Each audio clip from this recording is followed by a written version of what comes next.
આંતરરાષ્ટ્રીય મહિલા દિવસ નિમિત્તે મોટી રાયણ જૂથ ગ્રામ પંચાયત દ્વારા મહિલા ગ્રામસભા અને રમત ઉત્સવનું આયોજન કરવામાં આવ્યું હતું.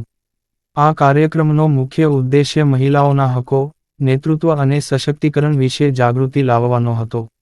આ કાર્યક્રમમાં મુખ્ય મહેમાન તરીકે ડીનાબેન ધોળુ, કચ્છ મહિલા વિકાસ સંગઠન, કાંતાબેન દીપકભાઈ શિરોખા, સામાજિક ન્યાય સમિતિ ચેરમેન, માંડવી તાલુકા પંચાયત, ચંદાબેન જોશી, કાઉન્સિલર, કચ્છ મહિલા વિકાસ સંગઠન માંડવી, મંજુલાબેન સીજુ, સરપંચ, મોટી રાયણ જૂથ ગ્રામ પંચાયતના સદસ્ય બહેનો, આંગણવાડી વર્કર બહેનો, આશા વર્કર બહેનો, પૂર્વ સરપંચ હેમલતાબેન રામજીયાણી અને અન્ય સામાજિક અગ્રણીઓ ઉપસ્થિત રહ્યા હતા. કાર્યક્રમની શરૂઆત મહિલા ગ્રામસભાથી થઈ, જેમાં મહિલાઓએ તેમના પ્રશ્નો અને વિચારો રજૂ કર્યા. ત્યારબાદ મહિલાઓ માટે વિવિધ રમતોનું આયોજન કરવામાં આવ્યું હતું, જેમાં તેઓએ ઉત્સાહભેર ભાગ લીધો હતો. કાર્યક્રમના અંતે મહેમાનોએ મહિલાઓને તેમના અધિકારો વિશે માહિતગાર કર્યા અને તેમને સશક્ત બનવા માટે પ્રોત્સાહિત કર્યા. મોટી સંખ્યામાં ગામની મહિલાઓએ આ કાર્યક્રમમાં ભાગ લીધો હતો. સમગ્ર કાર્યક્રમને સફળ બનાવવા માટે પ્રાથમિક શાળાના સ્ટાફે સહયોગ આપ્યો હતો. ઉર્વશીબેન ડોરુએ સમગ્ર કાર્યક્રમનું સંચાલન કર્યું હતું. મારું નામ દીનાબેન ધોળુ છે. હું કચ્છ મહિલા વિકાસ સંગઠનથી આવી છું અને કચ્છ મહિલા વિકાસ સંગઠન છેલ્લા 36 વર્ષથી કચ્છમાં કામ કરે છે અને લગભગ લોકો એને જાણતા હશે. કચ્છ મહિલા વિકાસ સંગઠન મહિલાઓને સામાજિક, આર્થિક અને રાજકીય રીતે પગભર થવા માટે હંમેશા પ્રયત્નશીલ રહી છે અને એ પ્રકારની માહિતી આપી વૈચારિક બદલાવ લાવવાની પ્રક્રિયામાં હંમેશા કામ કરે છે. કચ્છ મહિલા વિકાસ સંગઠનનો એક અભિગમ રહ્યો છે કે મહિલાઓમાં હંમેશા જાગૃતિ આવે અને પોતાના અધિકારોથી જાગૃત થાય અને પોતાના અધિકારો માટે આગળ આવતી થાય, એના માટે હંમેશા પ્રયાસ રહ્યો છે. રાયણ ગામના સરપંચ શ્રી મંજુલાબેન હંમેશા આ પ્રયત્નમાં અમારી સાથે જોડાયેલા હોય છે.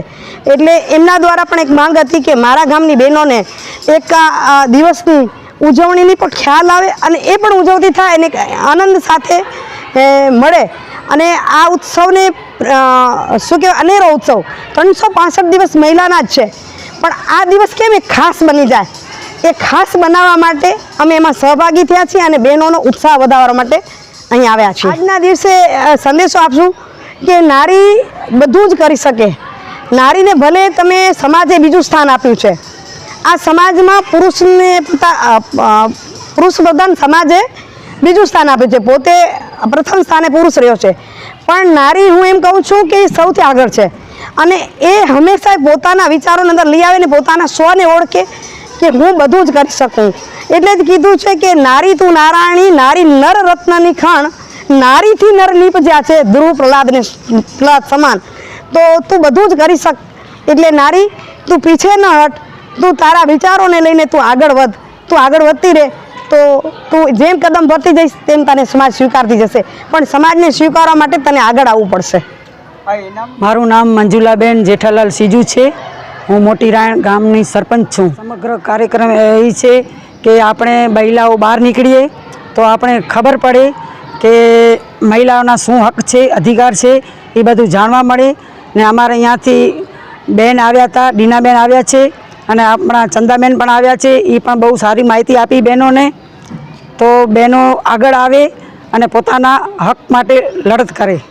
હું શુભના કામના પાઠવું છું કે તમે બધી બહેનો છે ને આગળ આવો, ઘરમાં બેસી નહીં રહેવાનું, આગળ આવો ને આપણા હક માંગો.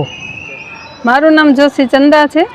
હું કચ્છ મહિલા વિકાસ સંગઠનમાં માંડવીનું જે સલામતી સેન્ટર છે એમાં કાઉન્સિલર તરીકેની ભૂમિકા ભજવું છું.